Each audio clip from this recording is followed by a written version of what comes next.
Salam alaikum. Aujourd'hui, nous allons voir comment mettre à jour une colonne supplémentaire ainsi que le total. J'ai ici les ventes par article et par janvier et février. Supposons que la colonne de mars arrive par la suite. Je veux que cette colonne s'ajoute d'une manière automatique et dynamique ici et le total se mette à jour d'une manière dynamique. Dans le cadre de cette vidéo, nous allons voir 5 fonctions essentielles dans Power Query: list Skype, table column name, list sum, record to list, record select file. Je vais tout d'abord vous montrer le résultat. Je vais insérer une ligne ici, ou bien une colonne. Je vais ajouter la colonne de mars. Je vais mettre CTRL SHIFT flash bas, copie, classe spéciale valeur. Par la suite, je vais cliquer sur données, actualiser tout. Et voilà, la colonne a été ajoutée d'une manière dynamique et le total a été mis à jour d'une manière dynamique. Maintenant, je vais démarrer avec un autre classeur qui possède les données de janvier et février et j'ai mis ici les colonnes de mars, ou bien la colonne de mars. Je vais tout d'abord introduire ce tableau dans Power Query. Je vais cliquer sur n'importe quel style de ce tableau, données, à partir de tableau ou d'une plage. Me voilà dans l'éditeur Power Query. Je vais cliquer sur CTRL SHIFT plus pour améliorer la vision. Maintenant, je vais renommer cette étape TM pour simplifier le travail. Maintenant, je veux ajouter le total ici de janvier et février. C'est très simple. Je vais mettre ajouter une colonne personnalisée. Je vais appeler cette colonne total et je vais mettre uniquement janvier plus février. Mais c'est pas dynamique. Dans le cas où les données de mars s'ajoutent, je dois changer la formule. Je vais utiliser une autre manière. Je vais maintenant dans l'éditeur avancé. Je vais revenir dans la ligne ici. Je vais agrandir un petit peu la vision. CTRL SHIFT plus. Ici, je vais revenir à la ligne. Je vais effacer janvier et février.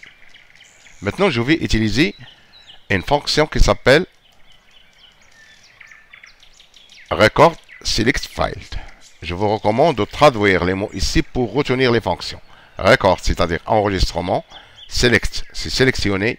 File, c'est-à-dire champ. Je veux une sélection pour chaque ligne. Pour mettre chaque ligne, il faut mettre underscore, virgule, et je vais démarrer avec la colonne de janvier.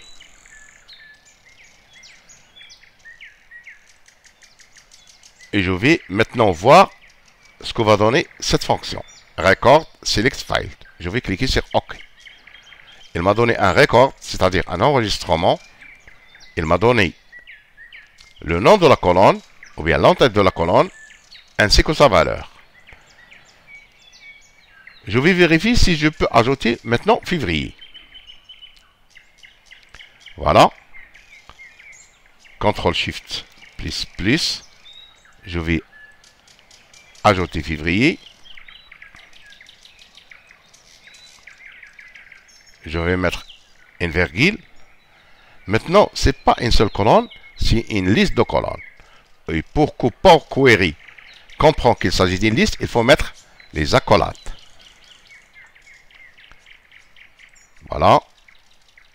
Voilà. Maintenant, le record a été changé. Il m'a donné janvier, février, ainsi que ses valeurs. Mais l'objectif, c'est calculer le total. Donc, le total ne peut pas se calculer sur janvier et février, mais il peut se calculer sur les valeurs. Donc, il me faut une liste des valeurs.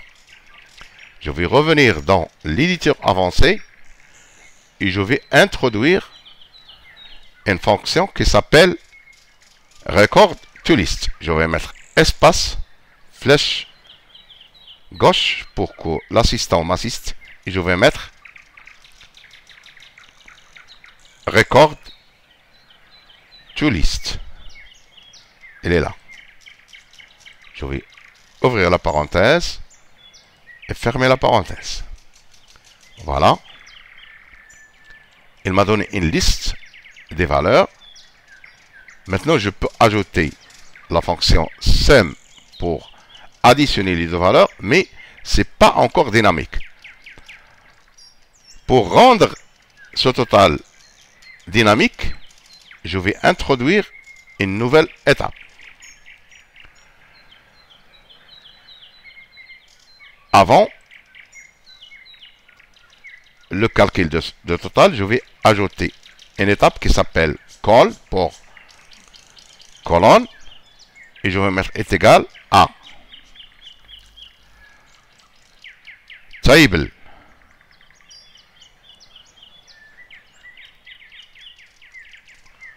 colonne name et je vais introduire la dernière étape qui s'appelle T1. Et puisqu'il ne s'agit pas de la dernière étape, je dois mettre une virgule ici. Voilà, nous allons voir cette étape, qu'est-ce qu'il a donné. Il m'a retiré les en-têtes des colonnes. Donc, le total ça va se calculer sur janvier et février. Donc, je dois retirer article. Pour retirer la première colonne, je vais introduire une autre fonction qui s'appelle list Skype. Control Shift plus list Skype. List c'est list, Skype en anglais c'est sauter. Donc par défaut il saute la première ligne ou bien la première colonne, mais je dois mettre un. Supposons que la prochaine fois vous pouvez sauter.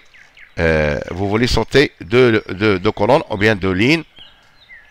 Je vais mettre espace, flèche gauche, je vais mettre list, Skype, il est là. Et je vais mettre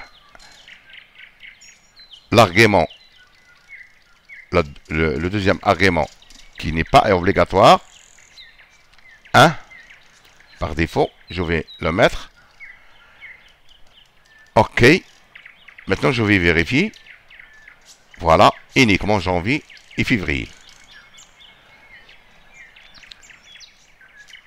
Maintenant, la dernière étape, ou bien l'étape avant le total, c'est call. Call, il ne comprend que janvier et février. Donc, le total ne peut pas se calculer sur cette étape. Je dois rappeler l'étape précédente qui était M. Pour ça, d'une manière très facile, je vais revenir ici dans Call, cliquer avec le bouton droit, insérer l'étape après, insérer, et je vais mettre uniquement TM. OK. D'accord? Maintenant, je vais voir CTRL SHIFT plus. Voilà. Il a ajouté une étape ici qui s'appelle T1. Maintenant, je vais changer la liste avec l'étape call.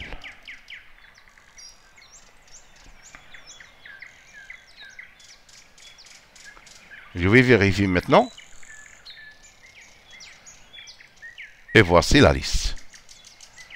Maintenant, je n'ai qu'à ajouter la fonction sum ou bien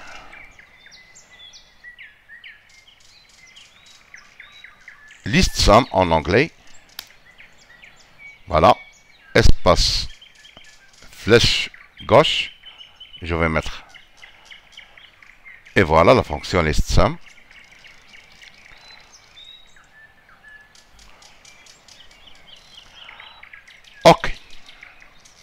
Et voilà le total. Vous remarquez ici que le type de données ici, c'est pas nombre décimal. Je peux cliquer avec le bouton droit, modifier le type et cliquer sur nombre décimal. Et dans ce cas, cette étape sera ajoutée, mais je préfère une autre méthode sans ajouter une nouvelle étape. Je vais cliquer sur éditeur avancé, CTRL SHIFT plus, et je vais venir ici, changer le type, type number, et je vais l'ajouter ici.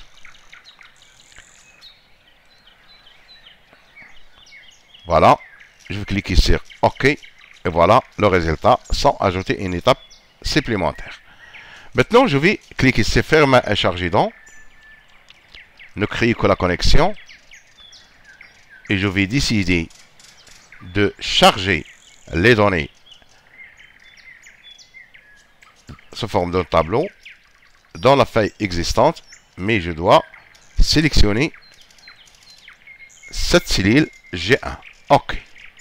Maintenant, nous allons vérifier si les données de mars s'ajoutent ici. Ce tableau sera mis à jour d'une manière dynamique. Je vais ajouter la colonne de mars. Je vais copier les données, CTRL SHIFT flèche bas, copier, et je vais coller les données ici, colle spéciale, valeur. D'accord? Maintenant, je vais cliquer sur actualiser, et voilà le résultat. La colonne de mars a été ajoutée et la colonne totale a été mise à jour d'une manière dynamique. Nous allons vérifier 2000, c'est bien ça. J'espère que cette vidéo vous a plu. N'oubliez pas de s'abonner à ma chaîne et d'être coopératif avec les annonceurs. Merci, à bientôt.